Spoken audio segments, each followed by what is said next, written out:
O Bolha, para Deivi Rose Alves e Sebastião Campos. 1. Entre os bolhas de minha passarela, houve um que era mais bolha que todos. Bolha com registro no DI, bolha por aclamação com uma maiúscula enorme, gótica, substantiva, bem exposta à gozação geral. E o triste, que apesar de balofo, grandalhão, sempre ostentando vistosas gravatas e cheirando exageradamente a lavanda, o bolha em questão precisava de um elevador dos menores para se fazer notar.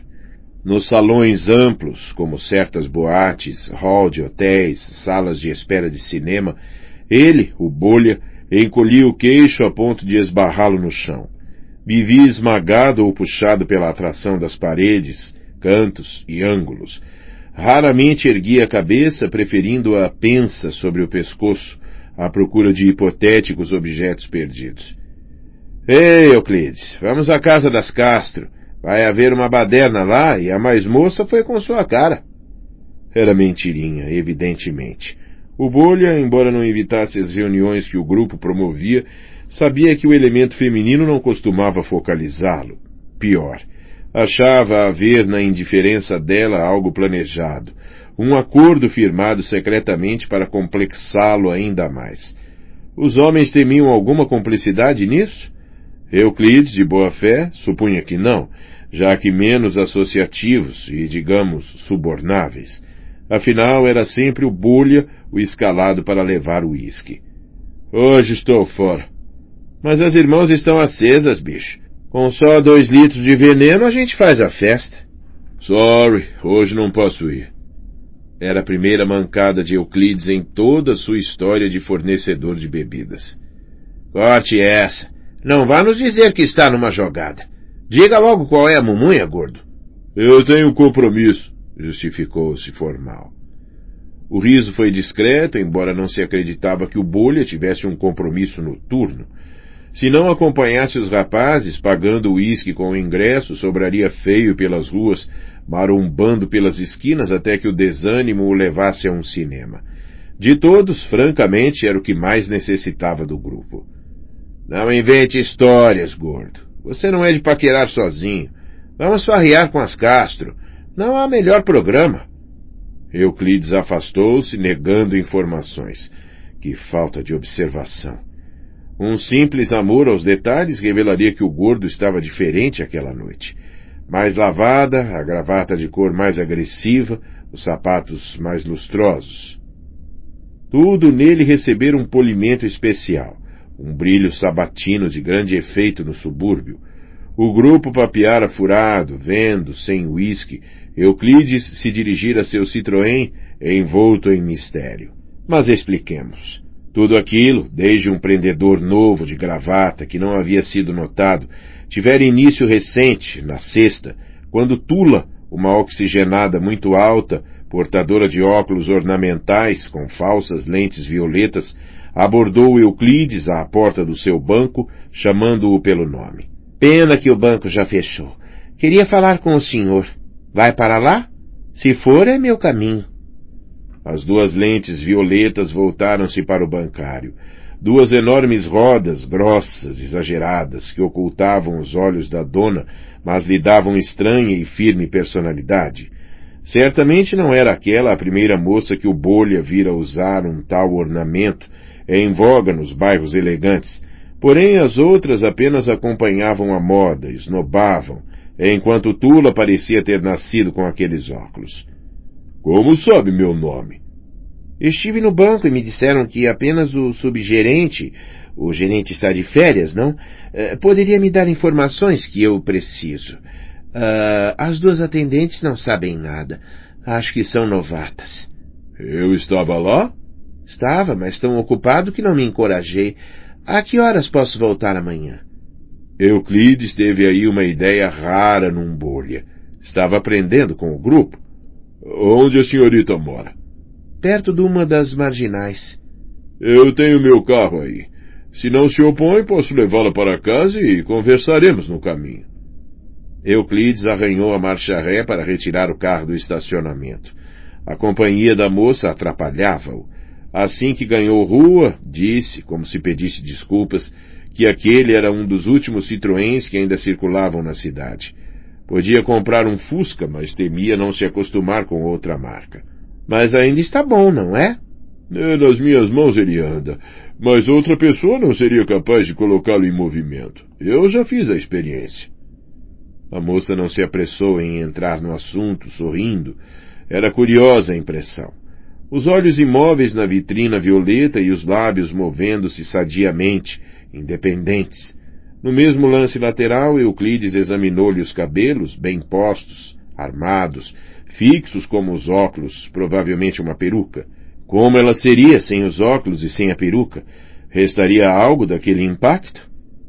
Eu me chamo Tula. Pareceu a Euclides nome de romance antigo, de telenovela, sem nenhuma realidade.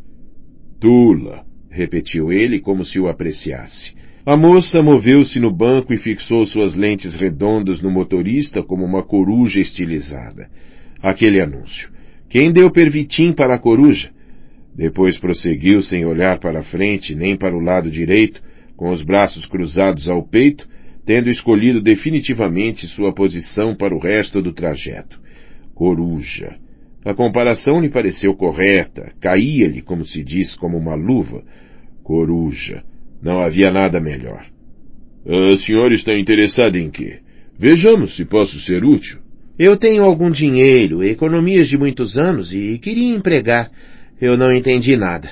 Falaram-me em prazo fixo. Isso rende bem? Acha que é negócio para quem não tem muito? Olhe, no seu caso, eu preferiria fundo de investimento. O juro é maior com correção monetária e tudo. Nosso banco faz também isso para seus clientes. Não tem conta, não? Mas é o de menos, já que conhece o subgerente.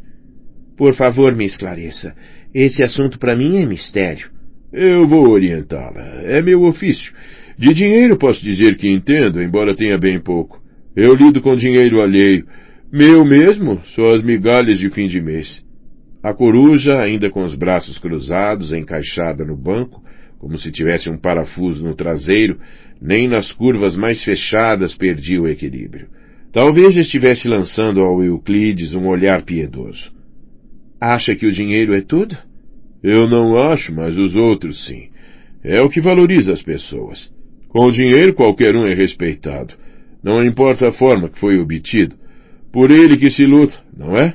Por ele que se mata, que fazem guerra. Vire à direita. Durante o resto do trajeto, a coruja apenas se limitou a dizer vire à direita, dobre à esquerda, atravesse a ponte, siga em frente, enquanto o bolha, um tanto loquaz, falava de seu trabalho no banco, da família e de seu grupo. Para ele o tempo passou tão depressa que se surpreendeu ao ver-se num dos subúrbios distante. Parecia estar numa cidade do interior, embora muito movimentada. Bem, quando vai depositar o empregar? Perguntou Euclides. O que faz amanhã à noite? Eu? É, o que faz amanhã à noite? A coruja soltou-se um pouco do banco, embora ainda presa pelo parafuso, e voltou a sorrir. Os lábios se alongaram muito, mais delgados e maliciosos.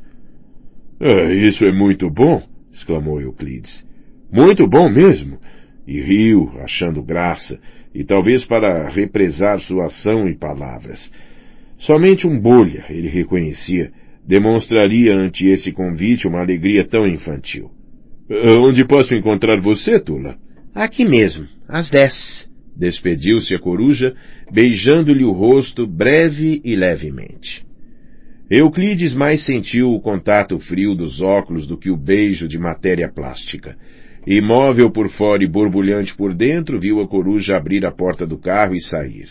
Apenas ao manobrar o carro para voltar é que o perfume deixado por Tula lhe devolveu a realidade.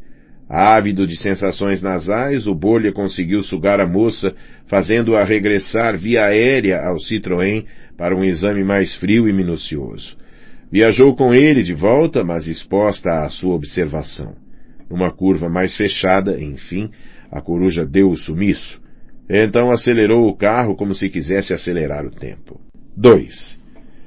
Quando, na noite depois, Euclides estacionou o Citroën na hora certa e no lugar certo, não viu a princípio a tula do prazo fixo. Imaginou-se já arquivando mais um bolo, uma derrota, na sua melancólica biografia sentimental. Procurando por mim? A mesma tula da véspera, ainda com cara de coruja, estava lá. O meu carro está aí. Podemos ir indo? A coruja segurou-lhe o gordo braço, colocando-se todinha nele, com a intenção de amolecê-lo. Olhe, minha gente quer conhecer você. Não devemos demorar. Não foi uma consulta nem um convite, mas algo já decidido anteriormente. Fez meia volta e, seguida pelo Bolha, Tula entrou no casarão onde devia morar e que tinha todo o aspecto de uma cabeça de porco. Euclidão ouviu os degraus rangerem sob seu peso e sentiu o opressivo cheiro de comida de pobre que vinha dos cômodos. No corredor, estreito, iluminado por uma única lâmpada de luz amarela, uma criança seminua puxava por um barbante o que restava de um brinquedo. Um afeminado de lábios pintados, de uma porta aberta, lançou ao estranho um olhar curioso. Alguém passou com um violão e um dos inquilinos, embriagado, tentava enfiar uma chave num fugidio buraco de fechadura. O Bolha fez-se uma pergunta. Como é que uma pessoa que mora aqui pode empregar dinheiro a prazo fixo? A coruja bateu numa porta, 2 batidas longas e uma curta, como um sinal convencionado. Seu nome é Euclides, não? Já esqueceu? Lamentou o subgerente, ajeitando o laço deselegante da gravata. Mora com seus pais? A moça não teve tempo de responder, a porta se abriu. Vão entrando, disse um nordestino de paletó xadrez, a quem alguém encomendara um sorriso. Tula empurrou decidida o Bolha para o interior do quarto. Constrangido, estendeu a mão para o moço de paletó xadrez, sempre sem saber como se portar nas ocasiões imprevistas. Havia, porém, outro homem ali, sentado a uma pequena mesa, com um livro na mão e fumando pretensiosamente um cachimbo. O odor do fumo era o único detalhe sofisticado naquele quarto, onde se espremiam 3 camas de solteiro e um alto e largo guarda-roupa. O fumante examinou o recém-chegado com disfarçada curiosidade, levantando-se para recebê-lo. Era mais gordo e mais baixo que o primeiro. Tinha a testa ampla e coriscada de veias de um intelectual, um olhar vivo e inquietante e o queixo duro de alguém cheio de vontade e decisão. Fosse qual fosse o seu nome, Euclides deu-lhe mentalmente um apelido, o intelectual, como já apelidara Tula, de coruja. E ao outro, o mais jovem e retraído, que apelido daria? Ah, o senhor, o namorado de Tula, exclamou, falsificando uma graciosa severidade. Não pense que poderá se divertir com ela sem nossa aprovação. O Bolha sentiu-se menos bolha ao verificar que, mesmo por brincadeira, podia despertar certo tipo de suspeita. Eu garanto que sou solteiro e tenho boas intenções. O intelectual apertou-lhe a mão. Tula é nossa protegida. Seus pais estão no interior e nós temos que defendê-la dos lobos, mas o senhor não me parece um deles. A coruja olhou para o outro personagem como se o animando a participar da conversa. Deu resultado, pois o moço do paletó xadrez moveu-se um pouco, colocando-se dentro do ângulo de visão de Euclides. — O senhor quer beber? — perguntou, ainda sob o comando de Tula. — Eu raramente bebo — respondeu Euclides. — Mas vai beber hoje — disse o intelectual, abrindo as portas de vidro de um minúsculo armário. — Sempre tenho uma garrafa de vinho para ocasiões especiais. A marca não é das melhores, mas não fará mal. Gosta de vinho, Euclides? O Bolha estranhou que o intelectual tivesse memorizado seu nome, certamente dito por Tula antes de sua chegada, quando ela própria o esquecera, mas apreciando a recepção, pegou o copo de vinho e depois de um brinde, virou-o na garganta. Ah, estava com sede. O rapaz do paletó xadrez, atendendo a um olhar comando do intelectual, apressou-se a encher novamente o copo de Euclides.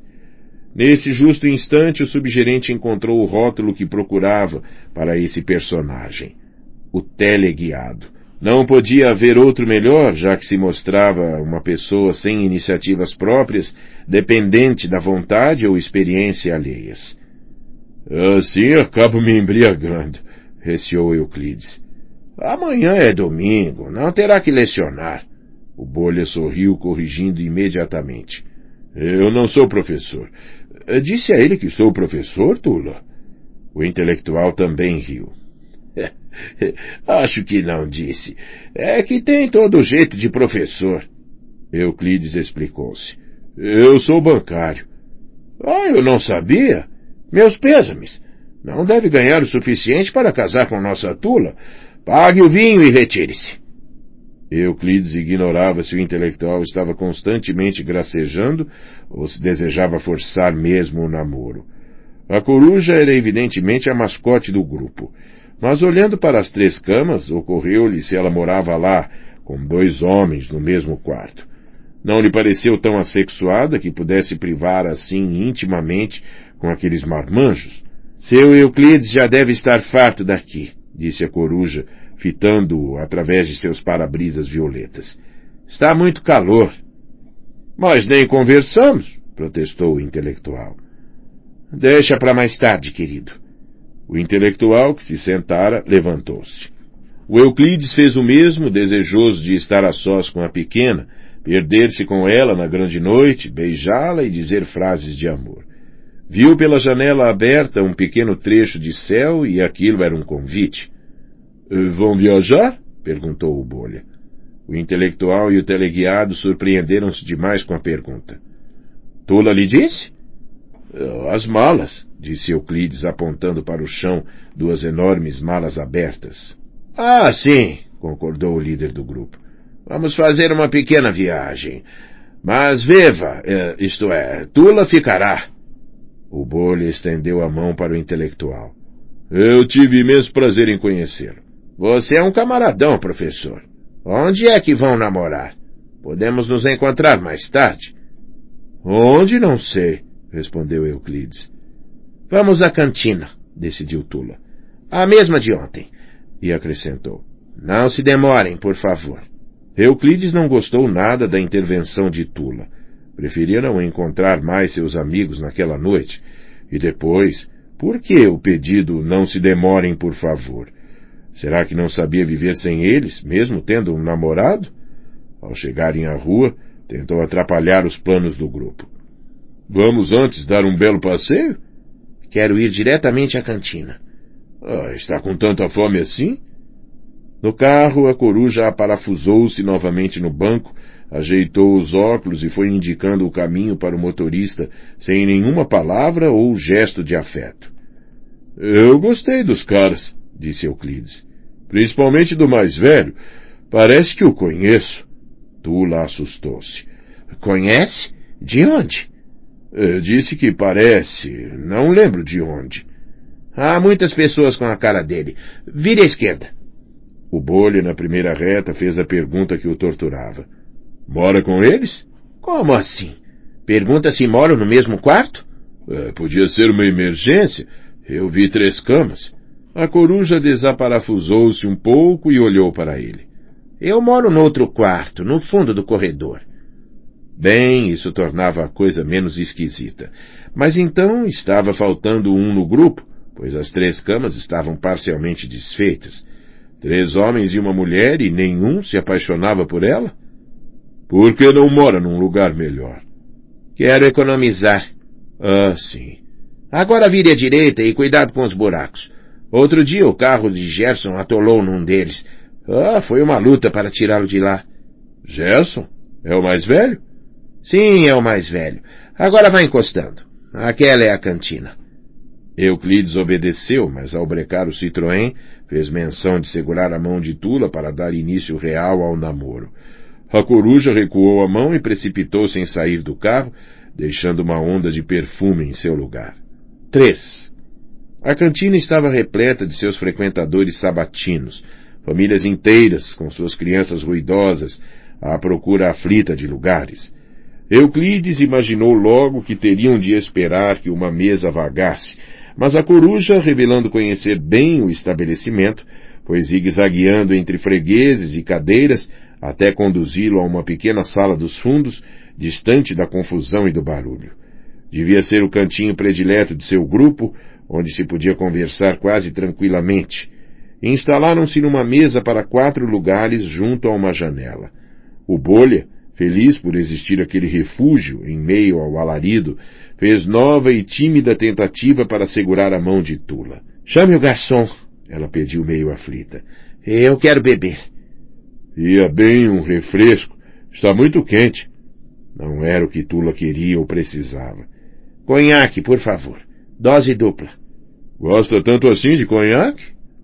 Euclides chamou o garçom e fez o pedido, mas até que o conhaque não fosse servido, nenhuma palavra conseguiu arrancar de Tula. Mostrava-se uma coruja neurótica, pouco sociável, espantada com a luz fosforescente da cantina. Preferia olhar pela janela enquanto fumava e bebia em goles regulares. Na terceira tentativa, Tula permitiu que o subgerente lhe segurasse a mão, que estava gelada e insensível. Continuava fria, distante, e o que era pior para a ocasião, angustiada como se cumprisse uma tarefa desagradável. Ao renovar a dose, a corujenta criatura por fim falou, mas restringiu-se a assuntos estritamente profissionais. Quis saber se Euclides gostava do seu trabalho, se a agência bancária era antiga, quantos funcionários possuía, quais eram os dias de maior movimento e outras coisas assim, que só exigiam respostas monossilábicas. O gorducho não desligara as irmãs Castro para ficar nesse chove não molha. O que é isso no dedo, Tula? A coruja assustava-se por qualquer coisa. Isso o quê? Você usava um anel? Perguntou Euclides, segurando-lhe a mão esquerda. O dedinho está arranhado. Tula retirou a mão como se quisesse escondê-la. Desconversou, gaguejou, empalideceu. Gostou mesmo do Gerson, o mais baixo? Parece ser um moço educado. Ele esteve em muitas escolas. Embora se impressionasse mal com mulheres que bebem muito, o Bolha pediu o terceiro conhaque duplo para a companheira. Precisava esquentá-la, penetrar em suas defesas. O que teria a contar aos amigos do grupo se nada acontecesse entre os dois? Levantou-se decidido e sentou-se ao lado dela, querendo ficar bem juntinho como namorado. Tire os óculos por um momento. Isso não. Mas ainda não vi seus olhos. Nem sei de que cor eles são. Não faz diferença. Para mim faz muito. Tula sacudiu a cabeça e respondeu que tiraria os óculos mais tarde. Agora queria comer, a bebida lhe dera fome. Ela teve que adiar o ataque chamando uma pizza. Mesmo sem muito apetite, o gordo atirou-se à pizza, vendo nela mais uma etapa a vencer, talvez a última. A coruja, ao contrário, parecia querer ganhar tempo, sem nenhuma pressa, embora ainda inquieta e evitando o olhar sequioso do subgerente. Quando nada mais restava da pizza, Euclides afastou os pratos e contornou os ombros da coruja com seu braço espesso. Aquela teria que ser uma noite marcante, com lances que o grupo ouviria empolgado. Chegou a boca ao ouvido de Tula e lhe disse qualquer coisa sobre sua beleza, vencendo à força a velha inibição. A moça não deu sinal de vida, imóvel como se fosse um cartaz, um outdoor de qualquer produto que ele roubara de um terreno baldio. Tentou acariciá-la mais profundamente, esbarrando-lhe os dedos nos braços, à procura de um elo sexual que a subjugasse. Tula finalmente abriu a boca. Como vocês demoraram! O Bolho olhou para a porta e viu o intelectual, o teleguiado e outro personagem, um tipo pernudo, mais alto que baixo, descontraído, que saltou à frente dos outros e beijou logo, numa mesura engraçada, a mão da coruja. A moça sorriu ao vê-los, aliviada, novamente entre amigos, divertindo-se com um discurso que esse cara começou a improvisar. Aqui estão seus amigos, ó desprotegida criatura. Estava pensando que íamos abandoná-la nos pantanais da selva paulistana? Sabemos que há uma alcateia inteira à caça de nossa Branca de Neve, mas os seus anõezinhos já chegaram com suas espadas de chocolate. Não permitiremos que esse gorducho a devore com aliche e mussarela. A coruja riu, reanimada. Ele é o show, não acha? Como um ator, justamente nesse instante, Euclides apelidou-o assim, o ator. O pernudo, que devia ocupar a terceira cama do quarto, curvou-se ante Euclides e apresentou-se. Não me leve a mal, proeminente criatura. Sou biologicamente um tio.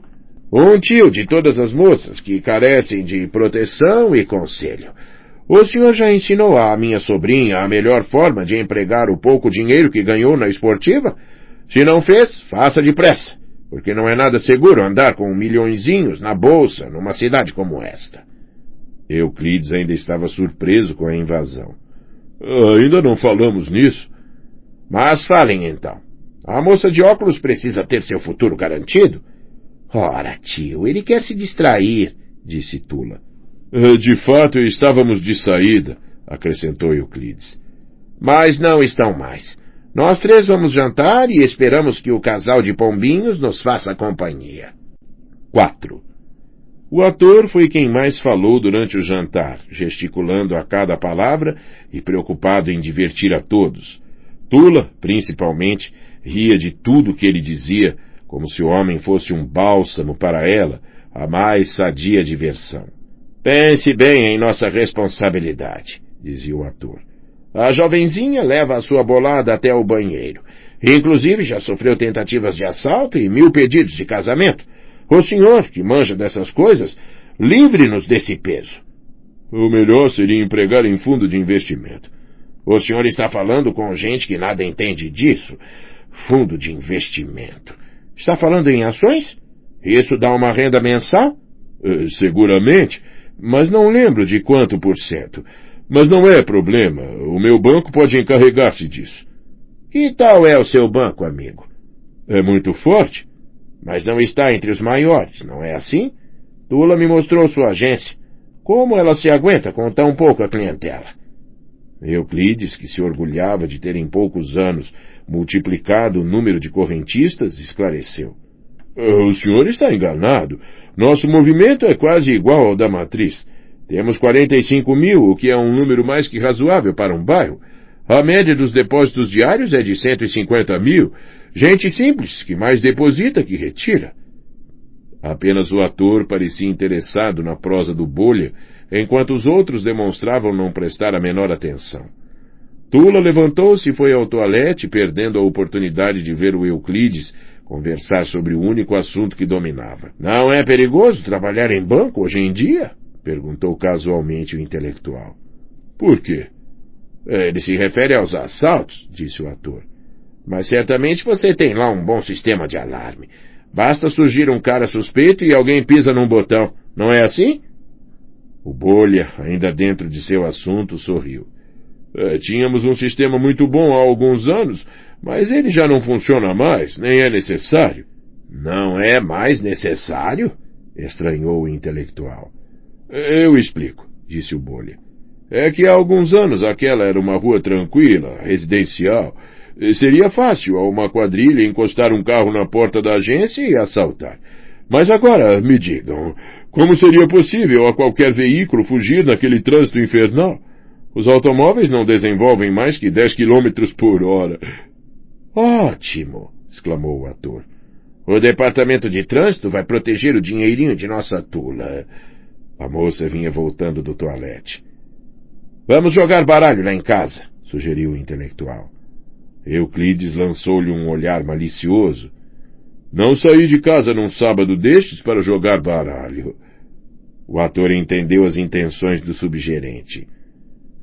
Ele e Tula querem dar um passeio, naturalmente. O intelectual consultou o relógio de pulso. Mas já é tarde. O ator levantou-se. Vamos liberar os dois. Nosso amigo não vai raptá-la. Vê-se que é pessoa de bem. Eu espero encontrá-lo outro dia, seu Euclides.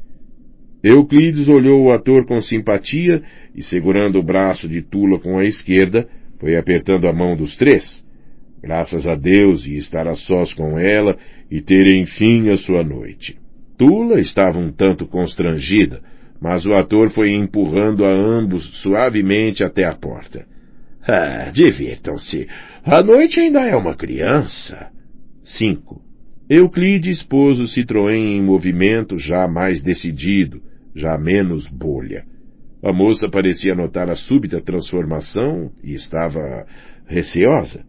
Pouco à vontade, fixava no companheiro seus óculos escuros. Aonde vai me levar? Eu digo se me disser o que há entre você e o tal Gerson. Ele tentou atrapalhar nosso passeio e ficou com cara de pau agora que saímos. Você notou isso? A gente sempre sabe quando um cara está com ciúme. É o tipo da coisa que ninguém sabe disfarçar. Já senti ciúme muitas vezes e todos notaram. Tula olhou para a frente, insegura, mas querendo contemporizar. Eles se preocupam muito comigo. Os outros sim, mas o Gerson está gamado por você. Ele já confessou isso? A mim? Nunca. Euclides riu, gozando. Então é um bolha, um pobre bolha. Tula protestou como se quisesse iniciar uma briga. A voz, que era grossa e firme, desafinou. Não fale assim. Gerson é muito inteligente. Não sei o que seria dos outros sem ele. Euclides, lembrando seu emprego firme, o sobradinho onde morava com a mãe e uma irmã viúva, o dinheirinho que sempre tinha para os sábados, rebateu. Ora, nenhum cara muito vivo moraria naquele cortiço. Desculpe-me, Tula, mas é assim que penso. A moça baixou a cabeça. Na vida da gente acontecem coisas. Uma vez se está no alto, outras vezes lá embaixo. Ninguém sabe o dia de amanhã. Mas para onde está indo? Quer fazer o favor de não se apavorar? Eu não sou nenhum bicho, e nada pior que os seus amigos. Eu só queria saber. Vamos para um drive-in. Era um drive-in em Santo Amaro, onde o grupo de Euclides costumava ir com as pequenas. Como sempre sobrava, tinha que lhes emprestar o carro. Depois obrigavam-no a ouvir a história de suas farras. Não entendia como podiam chegar a tantos excessos sexuais no interior de um pequeno automóvel. Ao entrar no drive-in, seu coração disparou, um coração enorme, pressionado por muitos quilos de banha. Uma garçonete se aproximou. Um maracujá para mim, pediu Euclides. Conhaque duplo, quis a coruja. Isso não lhe faz mal? Me deixe beber. Houve muitos instantes de silêncio até que as bebidas chegassem. Tula ligou o rádio por ligar, mas Euclides procurou no dial e logo encontrou uma musiquinha romântica. Só faltava quebrar o gelo da companheira e tudo estaria azul. Parece que se ofendeu com o que disse do Gerson. Eu peço desculpas. Se ele a ama, ninguém tem nada com isso. O importante é que está comigo e não com ele. A coruja, entre um gole e outro, disse vagamente. Eu gosto dos meus amigos. Eu achei mais legal aquele que chegou por último, o que você chama de tio. Ele é muito bom e sabe o que quer. Lembrou-me um ator que vi na televisão. Você quase acertou. Ele já trabalhou no teatro quando mocinho. E agora, o que ele faz? Eu não sei. Novamente a coruja pareceu a Euclides um tanto matusquela. Como ignorava a profissão de um amigo íntimo? Seria tão desligada assim ou totalmente lelé? Mas a noite estrelada diante do para-brisa, a música do rádio e o clima sensual do drive-in acabaram por excitá-lo. Tinha que aproveitar a ocasião. Passou o braço ao redor dela. Por favor, não comece com jogo bruto. Sem dizer nada, Euclidão avançou seu rosto sobre o dela, com certa violência, querendo beijá-la. Tula, exprimida por aquele corpo enorme, só pôde virar o rosto numa tentativa quase desesperada de evitar o beijo. Travou-se uma pequena luta dentro do carro, que só teve fim quando a moça permitiu que seus lábios se tocassem por um instante. Por que faz tanta questão de me beijar? Ora, todo mundo faz isso. Vamos nos encontrar outras vezes, juro. E por que não hoje? Peça mais uma dose para mim. Euclides fechou a cara, muito irritado. Chamou a garçonete que circulava por lá e pediu a conta. Eu bebia mais um, disse Tula. Acho que já bebeu demais. Você é viciada ou o quê? Vamos embora.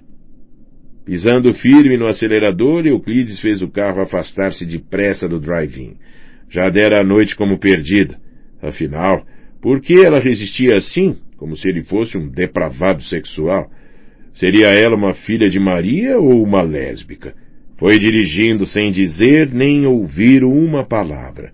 Se corresse bastante, ainda alcançaria o grupo se divertindo no apartamento das Castro. Entraria mais uma vez com o uísque. Que mal faria? Tudo sempre lhe custava caro. É aqui onde você mora, não? Euclides brecou o carro diante do casarão, já sem mais nada a pretender com a coruja. Magoado comigo? Quer saber? Pois estou. Com você e com seus estranhos amigos. Com o perdão da palavra, estou com o saco cheio de todos vocês.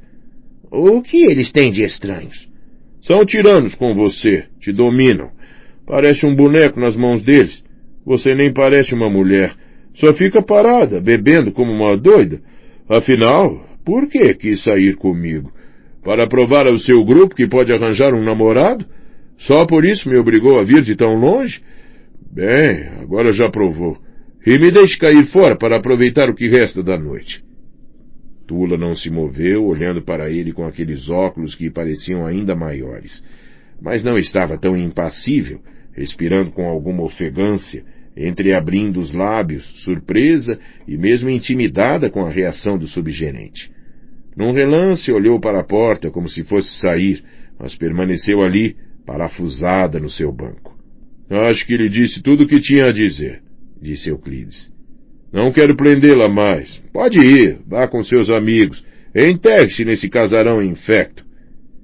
O Bolha talvez continuasse, mas não pôde, porque a coruja, num gesto súbito, todo instintivo e com muita decisão, agarrou-lhe o pescoço gordo e pregou seus lábios nos lábios dele, pondo-se a sugar a sua boca com uma ânsia angustiante. Desaparafusada do banco, liberta, ela chegou a encostar a cabeça na capota do carro, todinha sobre sua vítima, com uma fúria sempre renovada. Euclides, com dificuldade, conseguiu envolvê-la, apoiando-se para retribuir os beijos, não crendo no que acontecia, depois de já ter perdido as esperanças. Seu esforço, porém, era mais para conter a coruja, aplacá-la, que para aproveitar a situação. Outra vez ela procedia como uma doida, uma amante que beija o amado na hora da morte, com uma dramaticidade e violência que não podia entender.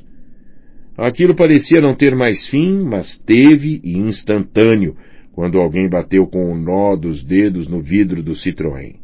Com um "oh", Tula desprendeu-se de Euclides e voltou-se para a porta, alvoroçada. Lá, curvado, bem visível, apesar da escuridão, estava o intelectual. Eu preciso ir, disse ela, precipitando-se para fora do carro e batendo a porta. Euclides viu a moça afastar-se com o intelectual e juntar-se aos outros dois, que também estavam lá. Tula fazia 1000 gestos e apontava para o Citroën, enquanto o ator tentava apaziguar qualquer coisa e acalmar os ânimos. Lentamente o grupo se dirigia ao casarão, mas o Bolha, girando a chave do carro, podia ver que a paz ainda não voltara entre eles e que continuavam discutindo. Ouvia a voz de Tula e do ator, mas por mais que apurasse os ouvidos, não captava o que diziam. Euclides movimentou o carro e estacionou em fila dupla quase diante da porta do casarão, fazendo grande esforço para ver Tula e seus amigos. Viu o ator segurando o intelectual, auxiliado pelo teleguiado. A coruja subiu alguns degraus às pressas, mas foi alcançada pelo intelectual. Falavam tão alto agora que Euclides, do seu carro, pôde ouvir algumas palavras.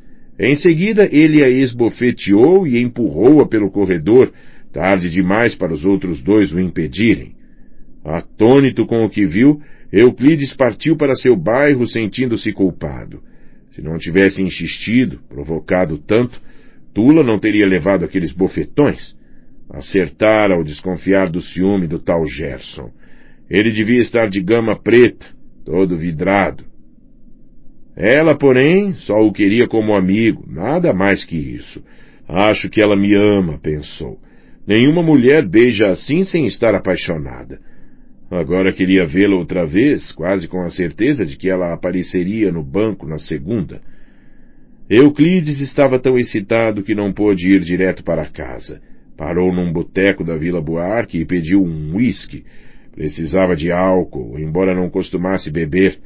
Aquela noite fora muito original. Não poderia levar suas emoções para a cama. Tula, para ele, ainda estava ali, talvez pedindo socorro, querendo fugir ou casar. Viu também seus companheiros, o ator, desejoso de atrair atenções e polarizar, o teleguiado obedecendo a olhares comando, e o intelectual enciumado e morrendo por Tula. Às 4 da madrugada, o Bolha saiu do boteco e foi para casa, mas ainda com os olhos bem abertos. Não dormiu, não dava. No domingo levantou-se cedo e levou a mãe e a irmã à missa.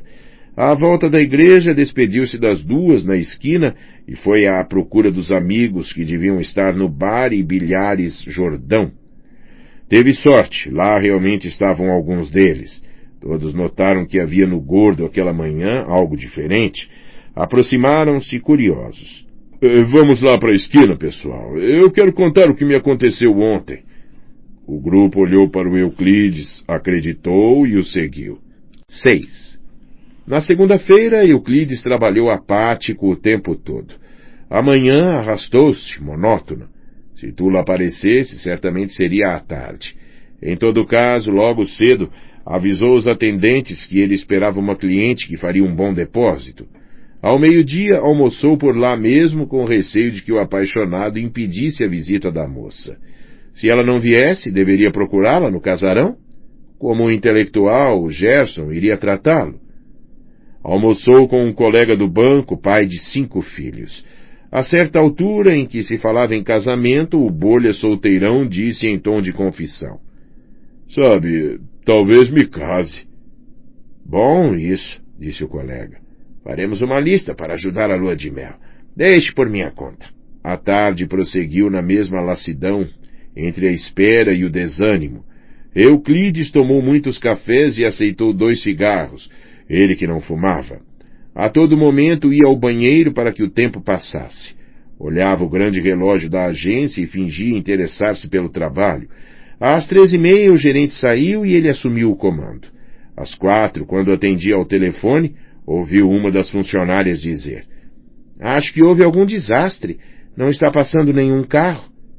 Exatamente nesse momento, um DKW parou diante do banco.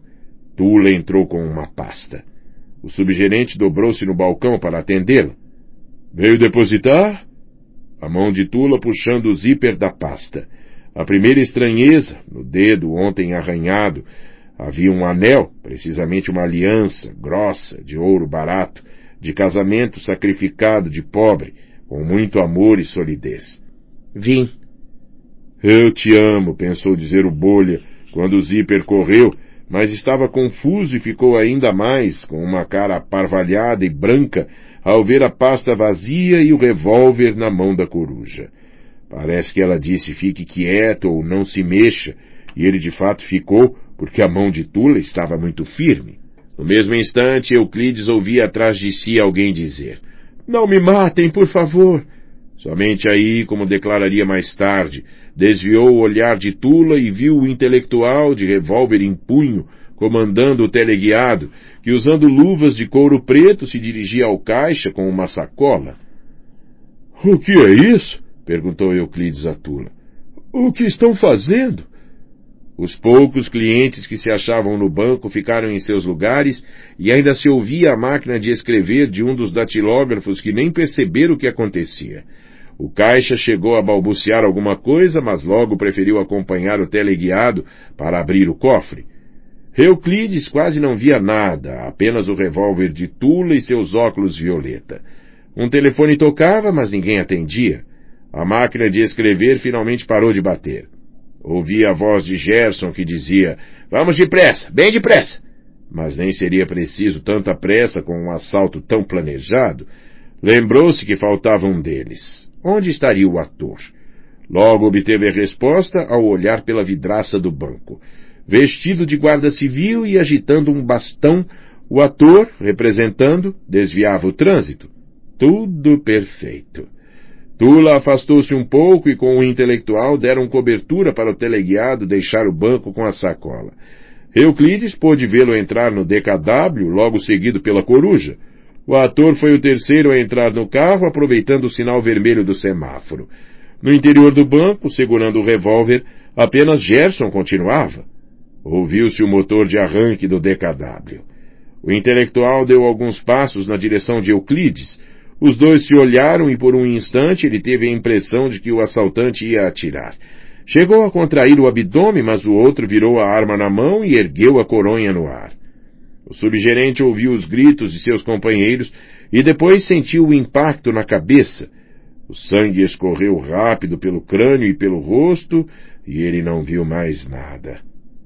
Por um momento perdeu os sentidos e caiu, mas logo o levantaram e o colocaram num banco. Seu terno de cor clara ficou encharcado de sangue. Ouvia dizer: "Mas por que ele fez isso? Seu Euclides não reagiu? Oh, ele está coberto de sangue. Chamem o pronto-socorro!" O golpe apenas atordoara o Bolha, que não tomara consciência da agressão. O presente para ele era o dedo de Tula, com a aliança, o revólver que ela lhe apontara, o teleguiado ameaçando o caixa, o ator desviando o trânsito e o intelectual a olhá-lo, corroído pelo ciúme, não como quem rouba, mas como quem fora roubado. O olhar que pelo vidro do carro vira-o com Tula, sua mulher. Por isso, quando um chumaço de algodão começou a sugar-lhe como um mata-borrão o sangue do rosto, ninguém pôde decifrar o enigma do sorriso que aos poucos ia surgindo.